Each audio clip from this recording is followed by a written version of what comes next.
नमस्कार दोस्तों। प्रस्तुत है गुरुदत्त वैद्य की लिखी हुई कहानी स्वल्प जांच। न्यायिक स्वल्प जांच की सुविधा का अभिप्राय है कि न्यायपालिका कार्यों की शीघ्र संपन्नता, किंतु शीघ्रता में कभी न्याय की उपेक्षा अन्याय भी हो जाता है। इसका यहाँ एक रोचक उदाहरण जो मेरे मित्र ने मुझे सुनाया था, पाठकों के मनोरंजन के लिए दिया जा रहा है। विवरण इस प्रकार है। एक दिन मैं अपने चिकित्सालय में बैठा हुआ था कि मेरा मित्र श्रीनाथ आया और कहने लगा, वैद्य जी, न्याय की वेदी पर 50 रुपए और 2 दिन का समय व्यर्थ गंवा कर आ रहा हूँ। क्यों, क्या हुआ? मैंने आश्चर्य से पूछा। लगभग 2 सप्ताह हुए मैं अपने प्रातःकालीन भ्रमण से वापस आ रहा था।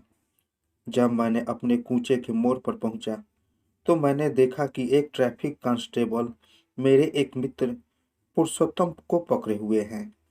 अपनी साइकिल थामे पुरुषोत्तम कांस्टेबल की बगल में खड़ा था। उसको इस प्रकार की कठिनाई में पड़ा देखकर मैं उसके पास गया और उससे उसके विषय में पूछने लगा। कांस्टेबल कहने लगा, ट्रैफिक के नियमों का उल्लंघन करने के अपराध में मैंने इनका चालान किया है।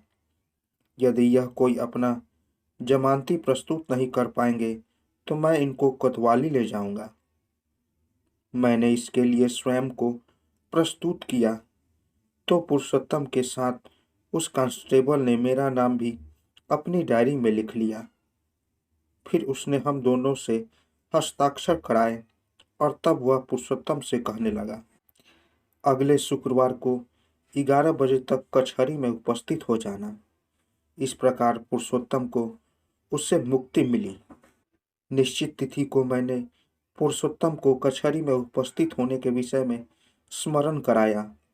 उसने बताया, मुझको स्मरण है और जैसा कि चालान के केसों में होता है तदनुसार वह जुर्माना देने के लिए कुछ रुपए भी साथ ले जा रहा है।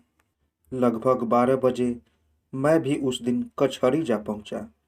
मैं निश्चित रूपेण जानता चाहता था कि वह कचहरी गया है अथवा नहीं। आवागमन के नियमों का उल्लंघन करने वालों सब लोगों को भीतर बुलाकर उन पर जुर्माना किया गया, किंतु पुरुषोत्तम का नाम ही नहीं पुकारा गया। भ्रमण निवारण के लिए जब मैंने कोर्ट क्लर्क से पूछा कि पुरुषोत्तम को कितना जुर्माना हुआ है तो उसने सूची देखकर बतलाया, यहाँ पुरुषोत्तम के नाम के किसी व्यक्ति का नाम नहीं लिखा है जिस पर जुर्माना किया गया हो। मैंने सोचा कि कांस्टेबल नाम लिखना भूल गया होगा, अतः इस मामले को समाप्त समझ हम दोनों लौट आए। हम दोनों अपने मन में यह संतोष करते हुए लौटे कि कम से कम 2 रुपए तो बच आए और जो उन 2 दिनों उन चालानों में सामान्यतः जुर्माने के देने होते थे। इसके 1 सप्ताह बाद मुझे यह देखकर आश्चर्य हुआ कि कोई पुलिस का सिपाही मेरा दरवाजा खटखटा रहा है। मैंने बाहर आकर इसका कारण जानना चाहा। उसने कहा, आपके गिरफ्तारी के वारंट हैं। मैंने इसका कारण पूछा तो उसने बताया कि आवागमन के नियमों का उल्लंघन करने के अपराध में आपका चालान किया गया था, किंतु निश्चित तिथि को आप न्यायालय में उपस्थित नहीं हुए।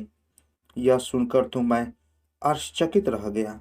मैंने कांस्टेबल से कहा कि कहीं तुम भूल तो नहीं रहे। उसने वारंट दिखा दिया जिस पर स्पष्ट मेरा नाम और पता लिखा हुआ था। मेरे लिए इसके अतिरिक्त अन्य कोई उपाय नहीं रह गया था कि मैं अपने पड़ोसी को बुलाकर जमानत दिलवाऊं।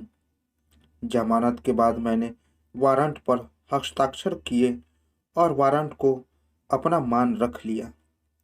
निश्चित तिथि पर मैं सिटी मजिस्ट्रेट की कचहरी में उपस्थित हो गया।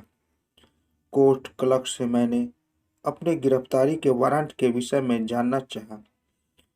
उसने मुझे उस दिन के केसों की सूची दिखा दी। उसमें पुरुषोत्तम का नाम साक्षी के रूप में था। मेरा नाम उसमें अपराधी के स्थान पर था। मैं तुरंत स्थिति समझ गया कि उस दिन केस के लिए सिपाही ने गलत रिपोर्ट कर दी होगी। अभियुक्त के स्थान पर पुरुषोत्तम की नाम की अपेक्षा मेरा नाम रख दिया है और मेरा नाम पुकारे जाने पर मेरी उपस्थिति में मेरे वारंट निकाले गए हैं। मजिस्ट्रेट के आने पर जब मेरा नाम पुकारा गया तो मैं सामने खड़ा हो गया। मजिस्ट्रेट बोला, मिस्टर नाथ। मैंने कहा, जी हुजूर। फिर मेरे खिलाफ लगाए गए आरोपों को पढ़कर उसने मुझसे पूछा, आप उस दिन कचहरी में उपस्थित क्यों नहीं हुए? क्योंकि मैं अभियुक्त नहीं था। मेरा नाम गलती से अभियोग सूची में रखा गया था। नहीं, ऐसा नहीं हो सकता।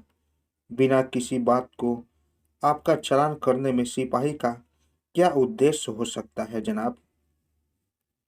मैं कहना चाहता था कि पुलिसमैन ने क्या भूल की है, किंतु मजिस्ट्रेट बीच में ही बोल पड़ा, आप उस दिन कोर्ट में हाजिर नहीं हुए, इस कारण आपको 50 रुपये और आवागमन के नियमों का उल्लंघन करने के 2 रुपये जुर्माना किया जाता है। मैंने प्रतिरोध किया, लेकिन हुजूर, मजिस्ट्रेट ने मुझे फिर बीच में टोककर गुस्से में कहा, जाओ जुर्माना जमा करो, नहीं तो चालान का जुर्माना बढ़ाकर 50 रुपये कर दूंगा। इतना कहकर वह तुरंत दूसरा अभियोग चालू करने के लिए अपने क्लर्क की ओर मुड़ा। क्लर्क ने जोर से पुकारा, रहीम बख्श, तांगावाला, सो वैद्य जी, हमारे ट्रायल की बलिवेदी पर 50 रुपये और जीवन के 2 दिन सुहा कर आया हूँ। तो दोस्तों, कैसी लगी कहानी? अगर आप लोगों को कहानी अच्छी लगी हो तो मेरे चैनल को ज़रूर सब्सक्राइब करें और साथ साथ बेल आइकन को भी ज़रूर दबाएं ताकि मेरी कहानी सबसे पहले आप तक पहुंचे। तो दोस्तों, मिलते हैं एक नई कहानी के साथ एक नए वीडियो में। तब तक के लिए नमस्कार।